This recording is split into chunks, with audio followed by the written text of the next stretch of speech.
હવે અહીં તમારે રાજકારણ સમજવાનું છે। લોકો કે જે સંઘને સરકાર સાથે વાંધો છે, સરકારને સંઘ સાથે વાંધો છે, હું વર્ષોથી ઓળખું છું સાહેબ, કોઈને એકબીજા સાથે વાંધો હોઈ શકે નહીં, ક્યારે પણ વાંધો નહીં હોઈ શકે, કોઈ દિવસ વાંધો નહીં હોઈ શકે। સંતો કેમ આવું બોલે છે એ તો આપણે કહેવા માટે ખૂબ નાના છે।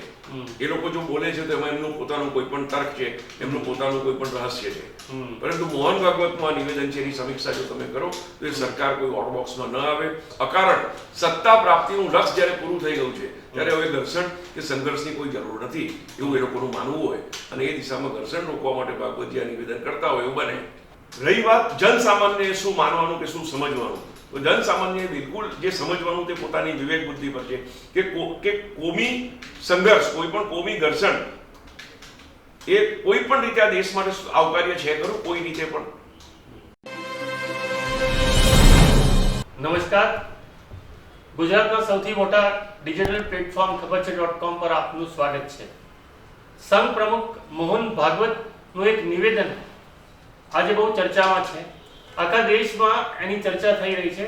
ત્યારે તેમણે જે નિવેદન આપ્યું છે તે કેમ આપ્યું હશે, તેની શું અસર થશે, રાજકારણ પર શું અસર થશે, સમાજ પર શું અસર થશે, હિન્દુ સમાજ પર શું અસર થશે, તેના વિશે વાત કરવા આપણી સાથે છે સ્પષ્ટ વક્તા, પત્રકાર, સિનિયર જર્નલિસ્ટ પ્રસન્નભાઈ ભટ્ટ। પ્રસન્નભાઈ ભટ્ટની સાથે આપણે સીધી વાત કરીએ।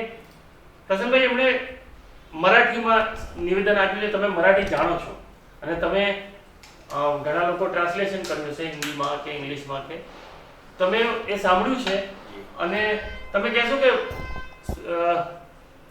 મોહનજીએ શું કહ્યું છે? વિરામજી, મોહન ભાગવતે જે 2-3 દિવસ પહેલા જે કહ્યું પુનાની એક સભામાં, મરાઠી સંભાષણ હતું ને એનો ભાવાર્થ જે છે તે ટૂંકો કહીએ તો એવો હતો કે હિન્દુ મંદિર બાંધવાથી કોઈ હિન્દુ નેતા બની જતું નથી અને દરેક મંદિરની અંદર તમે દરેક મસ્જિદોની અંદર શિવાલયો શોધવાના એ જે કંઈ બી પ્રવૃત્તિઓ તમે આજકાલ ન્યાયપાલિકાના આશ્રય નીચે ચાલુ થઈ છે, જેમ કે અજમેરની અંદર, સંભલની અંદર જોતજોતામાં એક અરજી દાખલ થાય, GMFC કોર્ટ તરત ને તરત ખોદકામ કરીને આર્કિયોલોજીકલ સર્વેના હુકમો કરી દે અને એ પછી જે સર્જાતી પરિસ્થિતિ છે તેને કારણે સર્જાતી તંગદિલી, એ પરિસ્થિતિ ખૂબ સ્ફોટક થવા તરફ જતી દેખાતી હતી અને એ સંદર્ભમાં એમણે નિવેદન આપ્યું હતું। આગળ એ આજથી નથી બોલતા, એ 2022થી બોલે છે મોહન ભાગવત। તમે જુઓ એનો પાછો ઇતિહાસ, બેક હિસ્ટ્રી જુઓ તો 2022થી એમનો ટોન આ દિશામાં થોડો સોફ્ટ તો દેખાય છે અને એનું બહુ સીધું લોજિક છે। તમે સત્તા પર નહોતા ત્યારે તમારી વાત અને આજે તમે સત્તા પર છો ત્યારે તમારી વાત, બેમાં ફરક છે।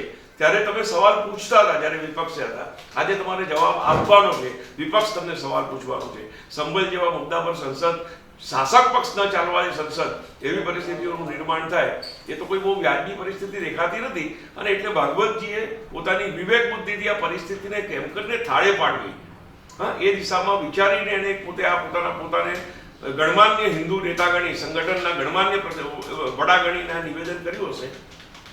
ખેર એના રિપરકશન શું, કેમ એટલે શું આવશે એની કદાચ એમને ખબર હોય ન હોય તે હું જાણતો નથી, પરંતુ એણે જે આ નિવેદન કર્યું છે તેમાં કોમ્યુનલ હાર્મની રીસેટ કરવા માટેનો એમનો કોઈ ઈરાદો હોય એવું હું નથી માનતો, કારણ કે હું જે એમની માહિતી, એમની મોડસ ઓપરેટિવથી વાકેફ છું આટલા વર્ષના મારા પત્રકારત્વના કારકિર્દીના અનુભવે, તો એને કોઈ સહાનુભૂતિ છે આ દેશમાં કોમી સંવાદતા સ્થપાઈ જાય, માણસો એકબીજાની સાથે લડતા ઝઘડતા બંધ થઈને પરસ્પરના ભાઈચારાથી જીવે, આવી બધી કોઈ શુભ અને ભદ્ર ભાવના હોય એવું નથી માનતો। પરંતુ આજે એક ચોક્કસ મને એવું લાગે છે કે સત્તા પર છે ભાજપ, એમનું પોતાનું જે RSSનું માનસ સંતાન કહી શકે એવી રાજકીય પાર્ટી એટલે ભારતીય જનતા પક્ષ ગણે છે લોકો, અને ભાજપ સત્તા પર છે ત્યારે કોઈ પણ કોમ્યુનલ ઇનબેલેન્સ થાય, કોમવાદી કોઈ અસ્થિરતાની પરિસ્થિતિઓ સર્જાય તો તે સંજોગોમાં સરકારે જવાબ આપવા પડે અને સરકારે જવાબ આપવા પડે, ક્ષોભની સ્થિતિમાં મુકાવવું પડે। એ ન મુકાવવું પડે એટલે વાતાવરણ થોડું સરળ અને થોડું હળવું કરવા માટેની એક સ્ટ્રેટેજીના ભાગરૂપે ભાગવતે નિવેદન આપ્યું હશે એવું મારું માનવું છે। પણ શું એવી કોઈ સ્થિતિ હમણાં ઊભી થઈ છે કે જેના લીધે આ થવું જરૂરી હતું, આવું સ્ટેટમેન્ટ આપવું જરૂરી હતું? કારણ કે આવું સ્ટેટમેન્ટ એક રાષ્ટ્રીય સ્વયંસેવક સંઘ છે, એક જે હિન્દુવાદી સંગઠન છે, આખા દુનિયાની અંદર એનું નામ છે કે એ હિન્દુઓ માટે કામ કરે છે, તો એ આવું સ્ટેટમેન્ટ આપે કે દરેક જગ્યાએ અને પાછો જે એમનો વિરોધ થાય, તો એવી કઈ સ્થિતિ ઊભી થઈ છે હમણાં તમારા હિસાબે કે જે આવું સ્ટેટમેન્ટ એમણે જાહેરમાં આપવું પડે? એ તો લોકોને સમજાઈ શકતા હોત, એમની સંસ્થાઓને કહી શક્યા હોત કે એમની સંસ્થાઓના થ્રુ કરાવી શક્યા હોત, પણ એમણે પોતે સ્ટેટમેન્ટ એવી કઈ ગંભીર પરિસ્થિતિ ઊભી થઈ છે. આમાં વિરાંગી આપણે જાહેર જીવનમાં પત્રકારત્વના ક્ષેત્રે સાધનમાં જોડાયેલા પત્રકારત્વને સમર્પિત વ્યક્તિઓ છીએ.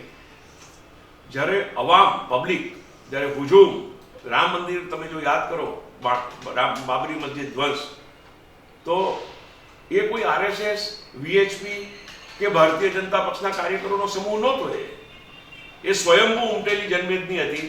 ઉશ્કેરાટ અને ધર્મના ઉન્માદમાં કંઈ પણ કરી છૂટવા માટે તત્પર થયેલા એ ઝુંડને એ માનવ સમુદ્રને રોકવો કોઈ સરકાર માટે શક્ય નહોતું બન્યું. અને બાબરી મસ્જિદનો ઢાંચો જોતમાં મિનિટોમાં ધ્વસ્ત થતા આપણે લાઈવ ટેલિકાસ્ટ પર જોયો હતો. તો આ લોકો બેઝિકલી સોશિયલ એન્જિનિયરિંગના માણસ છે. જનમાનસ, જન લાગણી ને જે કેવી રીતે એન્કેશ કરી શકાય, એનો સતત યોજનામાં કાર્યરત રહેતી આ સંસ્થાઓ છે. આ બધી એ લોકોને માટે રાજકારણ એ સત્તાની પ્રાપ્તિ એ કદાચ મુખ્ય ધ્યેય છે. સત્તા એવું મને લાગ્યા કરે છે. અને એ સંજોગોમાં એ લોકોનું તમામ એ લોકોના જે બૌદ્ધિકો છે એનું વિચારવાની પ્રક્રિયા એક દિશામાં હોય છે કે હિન્દુને બહુજન સમાજ જે બહુસંખ્યક લોકો છે એને એક ખેમામાં કેવી રીતે રાખી શકાય.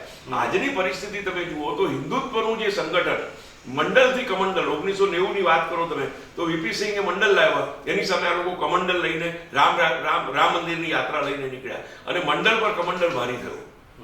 ભાજપનો ઉદય બાબરી ધ્વંસની એ ઘટના પછી ઉત્તરોત્તર કોઈ રોકી નહીં શક્યું. અને આજે તો સત્તા છે એમની, ત્યારે સત્તા મેળવ હું એ જ કહી ગયો આગળ. હા, પણ સત્તા જવાનો ડર છે નહીં. 2024ના લોકસભાના પરિણામો તો સૂચક છે ને. 2024ના લોકસભાના પરિણામોમાં સ્પષ્ટ બહુમતી સુધી નહીં પહોંચી શકાવું. હા, તો એ તો અંદરથી દરેક માણસને ઝકઝોડી દેનારી વાત છે. ફરી એકવાર એ નેરેટિવ એ લોકોને દેખાય છે કે કમંડલ પર મંડળ હાવી થતું દેખાય છે. જાતિગત જનગણના જેવા મુદ્દા, સંવિધાન બચાવવાનું એક સૂત્ર, આ બધી વસ્તુએ જે 10-20-30 વર્ષની અવિરત સંઘર્ષ પછી એક સરખા પ્રયત્નો કર્યા પછી જે એક શક્તિ ઊભી કરેલી હતી એ શક્તિ એમને વિચ્છિન્ન થતી દેખાય છે, તૂટતી દેખાય છે. તો શું તમે એવું માનો છો કે પોલિસી બદલે છે? હિન્દુઓને એક કરવાની પોલિસી સંઘની છે, તો શું સંઘ વધારે ઉદાર બનતો જાય છે એવું લાગે છે કે બની જશે? સાહેબ, જે તમે ઉદારવાદ અને સંઘ આ બે શબ્દ પરસ્પરના વિરોધી છે. સંઘ છે પોતાની માનસિકતાને બિલકુલ કોન્સન્ટ્રેટેડ એક ડાબલા બાંધેલા ઘોડાની જેમ પોતાના સંકલ્પો અને પોતાના પ્રકલ્પો પર કામ કરતું સંગઠન છે. એનો સ્પષ્ટ એજન્ડા છે અને બીજો કોઈ એજન્ડા નથી. એક જ એજન્ડા છે. રાષ્ટ્રવાદ એક બહુ સરસ શબ્દ છે. તો એ રાષ્ટ્રવાદના મથાળે આ દેશની અંદર બહુસંખ્યક સમૂહને પાવરમાં રાખવા, એક તરફી એક વિચારધારા તરફ એ લોકોને ગાઈડેડ રાખવા અને સત્તા પ્રાપ્તિના એના પર પોતે કાયમ રહેવું, આવી કોઈક એક યોજના સાથે કામ કરતા લોકો છે. પણ આ સ્ટેટમેન્ટ ઉદારવાદી વાત એ પૂછું છું કે આ સ્ટેટમેન્ટ વિરુદ્ધ છે. એટલે ઉદારવાદી વાત તમે સમજો, એ સમજવાની પરિસ્થિતિ આ છે કે આજે પરિસ્થિતિ જે સર્જાઈ છે 2024ના લોકસભાના પરિણામો પછી લોકસભાનું દ્રશ્ય, રાજ્યસભાનું દ્રશ્ય, બજારની અંદર સડક પર તમને સાંભળવા મળતી વાતો, તો આ બધી વસ્તુઓ એ લોકોના ઇન્ફોર્મેશન નેટવર્કમાં એ લોકો સુધી તો પહોંચે જ છે. એ સંજોગોની અંદર હવે હાઉ ટુ રિકનેક્ટ પાછું આ બધું વેરાયેલું છે તેને સંકેરવું કેવી રીતે? પણ તો આનાથી તો સંકેરા છે ને, આ તો વેરા છે, કારણ કે એમના લોકો વિરોધ કરી રહ્યા છે. એ અપેક્ષા નહોતી એમને. એ જે થયું છે હવે અહીં તમારે રાજકારણ સમજવાનું છે. લોકો કે જે સંઘને સરકાર સાથે વાંધો છે, સરકારને સંઘ સાથે વાંધો છે, હું વર્ષોથી ઓળખું છું સાહેબ, કોઈને એકબીજા સાથે વાંધો હોઈ શકે નહીં, ક્યારે પણ વાંધો નહીં હોઈ શકે, કોઈ દિવસ વાંધો નહીં હોઈ શકે એવું મારું ચોક્કસ તારણ છે. વ્યક્તિગત કોઈ નેતાની સાથેના ગજગરા હોઈ શકે, તેજો દ્વેષના કોઈ પરિમાણો હોય કે નીતિન ગડકરીની સાથે કોઈ દુર્વ્યવહાર થતો હોય કે નીતિન ગડકરીની સાથે જેવા કોઈ બીજા બે ચાર દેવેન્દ્ર ફડણવીસ કે આ તે ઇન્ટરનલ બે ચાર વ્યક્તિલક્ષી કોઈ મતભેદ અને કોઈ જૂથવાદ હોઈ શકે, પરંતુ જ્યાં વિચારધારાનો સવાલ છે ત્યાં સુધી સંઘ ભાજપ વિરુદ્ધનું કે ભાજપ સંઘ વિરુદ્ધનું વિચારી શકે નહીં સાહેબ. મોહન ભાગવત આજે પણ સ્ટ્રોંગ સમર્થનમાં છે સરકારના. જે અદાલતોની અંદર આવતા ચુકાદાઓ, અદાલતોની અંદર થતી અરજીઓ નીચેના સ્તરે સુપ્રીમ કોર્ટે દરમિયાનગીરી કરવી પડી કે હવે આવા કોઈ નિર્ણયો કે આવા કોઈ અરજીઓ નીચેની અદાલતો એન્ટરટેન નહીં કરે. તો સુપ્રીમ કોર્ટમાંથી પણ આ એક બ્રેક મૂકવો પડ્યો. પરંતુ આજે તમે સમજો, અજમેર ખ્વાજા ગરીબન નવાઝ, કુતુબ મિનાર, સાંભલની મસ્જિદ, આ બીજી 5, 7, 10 મસ્જિદો પર એ લોકોનો ક્લેમ છે કે ભાઈ આ મસ્જિદોમાં અંદર નીચે મંદિરના શિવલિંગના અવશેષો છે. તો આ બધી પરિસ્થિતિમાં જો સતત અવિરત આ ચાલ્યા કરે તો કઈ મિનિટે ક્યાં શું થઈ જાય. આજે તમે સમજો, સંભલમાં ફાયરિંગ થયું, 5 છોકરા શૂટ આઉટ થયા. સંભલની અંદર કોઈને જવા નથી દેવાતા. જો સંભલ એટલું જ નિયમિત છે તો શા માટે કોઈને ત્યાં અંદર જતા રોકવામાં આવે છે? આ બધી સરકારની જવાબદારી છે કાયદો અને વ્યવસ્થા જાળવવાની. જો કશું પણ થાય, કંઈ પણ થાય તો સરકાર આન્સરેબલ છે જાહેર જાનમાલના નુકસાન માટે. એ પરિસ્થિતિમાં વિપક્ષે જ્યારે ભાજપ હતું ત્યારે કંઈ પણ થાય તો જવાબ ત્યારની તત્કાલીન શાસક સરકાર આપતી હતી. આજે કશું પણ થાય તો જવાબ આજની વર્તમાન શાસક સરકારે આપવાનો છે. આ શાસક સરકારની આ મૂંઝવણ સંતો મહંતોને સમજણ પડે કે નહીં પડે, સંઘને સમજણ પડે છે સાહેબ. પણ સંઘ, તમે કહો છો કે સંઘ સરકારના સમર્થન અને સંઘ સરકારના સમર્થન, સરકાર સંઘના સમર્થનમાં છે ખરી? નહીં, સરકાર સંઘના સમર્થનમાં જ હોય એવું મારું દ્રઢ માનવું છે સાહેબ. એ બહાર જે વાત આવતી હોય, જેપી નડ્ડા એવું કહેતા હોય ચૂંટણીના મધ્યાંતરે કે અમને સંઘ એક સાંસ્કૃતિક સંગઠન છે, એની જરૂર નથી. હા, તો એમાં શું લોજિકલ એના છે એ સમજવા માટે સાહેબ નાના પડીએ છીએ આપણે. તો મારો એક સવાલ છે કે જે નરેન્દ્ર મોદીને એવું કહે છે કે મારા મિત્ર છે, સ્ટેજ પરથી એવું કહે છે કે ભાઈ આ બહુ મારા ખાસ મિત્ર છે, એ રામ ભદ્રાચાર્ય એ જાહેરમાં એવું કહે છે કે શાયદ કદાચ પહેલી વાર આવું કે મોહન ભાગવત વિશે એમણે કહે કે એ કોઈ હિન્દુત્વના ઠેકેદાર નથી, તો અમે જ નક્કી કરશું, એ થોડીક નક્કી કરવાના, એમણે વિરોધ કર્યો. એટલે તો એને શું કહેવું એમ? તમે જુઓ, રામ ભદ્રાચાર્યજી કે અવિમુક્તેશ્વરાનંદ બે ખૂબ વિદ્વાન અને વંદનીય. અવિમુક્તેશ્વરાનંદ તો સનાતન પીઠના શંકરાચાર્ય છે, એક પીઠના શંકરાચાર્ય છે. અને જ્યાં શંકરાચાર્યની વાત આવે છે ત્યાં આગળ હું જે ધર્મની પરંપરાઓને માનું છું એ શિરોમાન્ય છે. એ જે સનાતનને માને છે એને માટે શંકરાચાર્ય શિરોમાન્ય છે. રહી વાત અવિમુક્તેશ્વરાનંદ, એક વાત કરીએ અવિમુક્તેશ્વરાનંદની, તો અવિમુક્તેશ્વરાનંદ દરેક મુદ્દે, દરેક મોરચે, રામ મંદિરની પ્રતિષ્ઠા હોય તો પણ, અને આજે મંદિર મસ્જિદની વાતે થયેલો વિવાદ, ભાગવતનું નિવેદન હોય તો પણ એ સનાતન ધર્મના પ્રત્યે મુખર વાત કરે, એમાં કોઈ નવી વાત નથી. રામ ભદ્રાચાર્ય, હા, એ જ નવી વાત. રામ ભદ્રાચાર્યજી મોહન ભાગવતની સામે બોલે છે તો મને એવું માનવાને કારણ છે કે જૂની કોઈ એક બે ઘટનાઓ જે મને અંતર્ગત ખબર છે, જેની આજે ચર્ચાઓ બહુ આવકાર્ય નથી, પરંતુ એક સમય વચ્ચે એક એવો ફેસ આવ્યો હતો કે જ્યારે રામ ભદ્રાચાર્યજી કોઈને મળતા નહોતા, સરકાર માટે કંઈ બોલતા નહોતા, અને કંઈ પણ પૂછે તો એ ટાળી દેતા હતા, અને ખૂબ ગ્લાની અને ખૂબ એમ થોડી પીડાના ભાવ સાથે એનો એક વચ્ચેનો થોડો 6-8-10 મહિનાનો સમય, હું બોલતો નહીં હતો, 2013 થી 2015, 14, 15, 16 હતો એ. તો રામ ભદ્રાચાર્યજી એ સમયાંતરે બધાએ સમાધાનો કર્યા, એમ રામ ભદ્રાચાર્ય બી સમાધાન થયું. રામ ભદ્રાચાર્યજી લૌકિક રીતે સરકારના પક્ષે મોદી સાહેબના મિત્રને બધી વાતો એને કરી હશે, સ્ટેજ પરથી વાત થઈ છે, એટલે એને કરી હોય વાત એને. પરંતુ રામ ભદ્રાચાર્યજી પણ મને એવું લાગે છે કે જે આ નિવેદન છે એનું, એ તો ચોક્કસ જ સંતોનું આ નિવેદન સરકારને હોટબોક્સમાં લાવવાનું છે.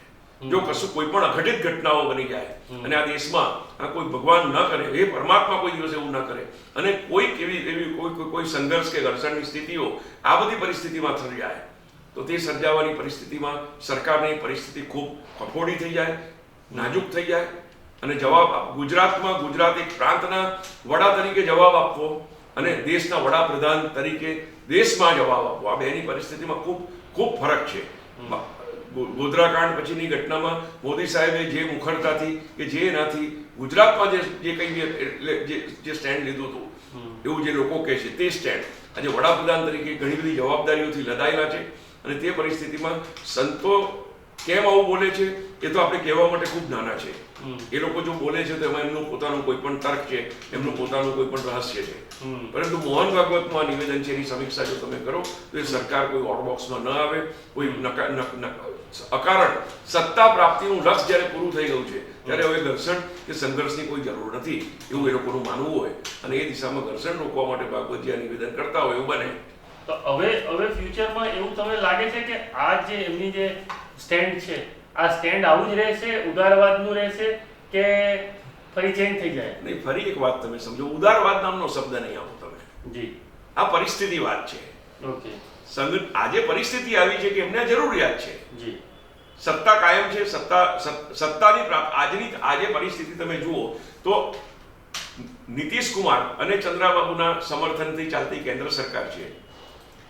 કોઈ પણ કટ્ટરવાદી નિર્ણય, કોઈ પણ બહુસંખ્યકના સમર્થનનો આકરો નિર્ણય એ સરકારની સલામતી સામે એલાર્મ વગાડી દે છે, સરકારના અસ્તિત્વ પર ખતરો આપી દે છે.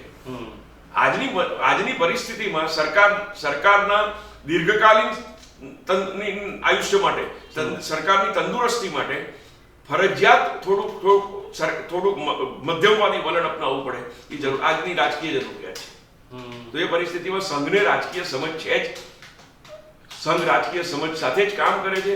ભાગવતજી જે કંઈ બોલે છે તેમાં એમનું ચોક્કસ 1 થી 10 સુધીનું ગણિત સ્પષ્ટ છે એવું મારું માનવું છે.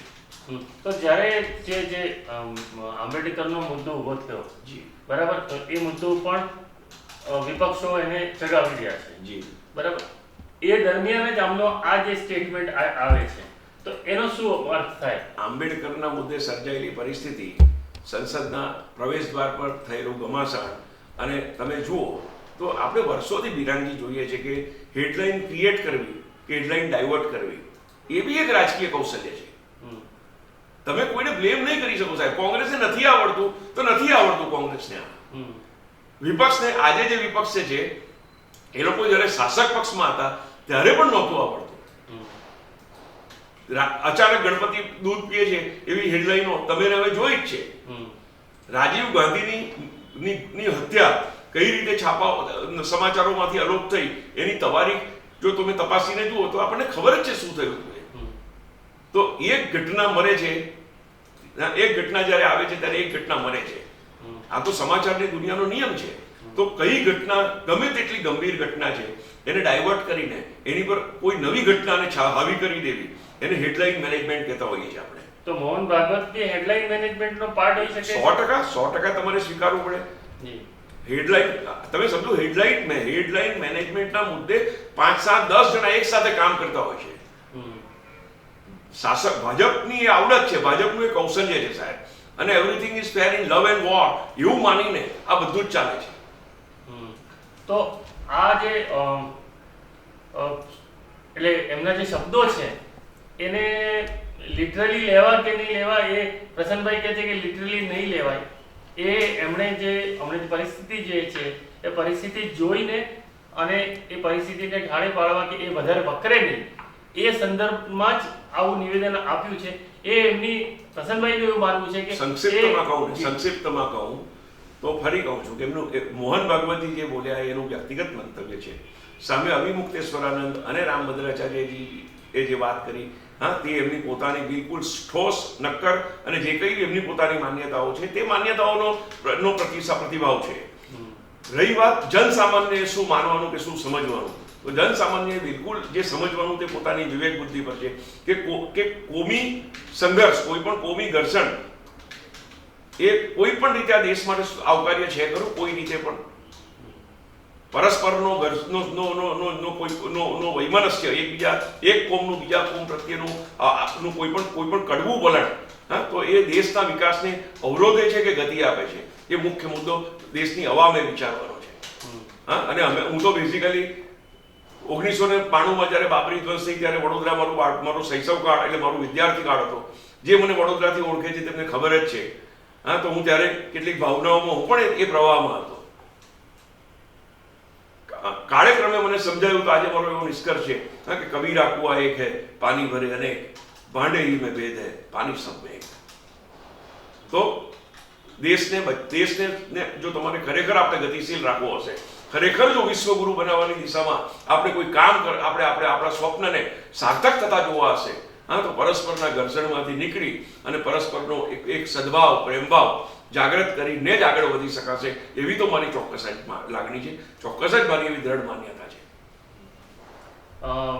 પ્રસન્નભાઈએ આપણને આ જે ભાગવતનું, મોહન ભાગવતજીનું જે નિવેદન છે એના વિશે ઘણી છણાવટ કરી, પણ એક વસ્તુ કહેવા જેવી છે કે ભલે એમની આઈડિયોલોજી ના હોય કે એમણે સમાધાન રૂપે કે કોઈ એક સમસ્યાના ઉકેલ રૂપે આ સ્ટેટમેન્ટ આપ્યું, પણ સ્ટેટમેન્ટ સારું જ છે, એમાં કોઈ નુકસાન કરે એવું સ્ટેટમેન્ટ નથી. અને જે લોકો વિરોધ કરી રહ્યા છે એ એમણે ફરી એકવાર વિચારવું જોઈએ કે શું કામ વિરોધ કરી રહ્યા છે, કારણ કે એવું કોઈ કારણ નથી એમનો વિરોધ કરવાનો. અને ભટ્ટજી, બીજી એક નાનકડી વાત તમને કહું કે 92માં જે દ્રશ્યો સર્જાયા હતા તે દ્રશ્યો આજે પાછા સર્જાવવા બહુ કઠણ છે.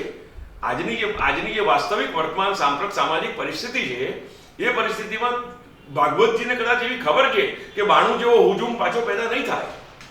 92માં જે વાતાવરણ સર્જાયું હતું એ સર્જાવું આજની તારીખમાં શક્ય નથી દેખાતું કદાચ એમને, અને એટલે આ બધું બોલે છે. સંતો મહંતો તો કેવું છે તો કે ભાવનાને સમર્પિત વ્યક્તિઓ છે, તેમને એકમાત્ર એક જ મુદ્દાનો કાર્યક્રમ છે.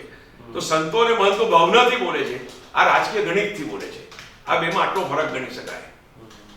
જી, તો આપણે પ્રસન્નભાઈ જોડે આ વિશે બહુ છણાવટ કરી આ સબ્જેક્ટની. ફરીથી આવા નવા વિષયો સાથે આપણે મળતા રહીશું. આપનો ખૂબ ખૂબ આભાર. નમસ્તે.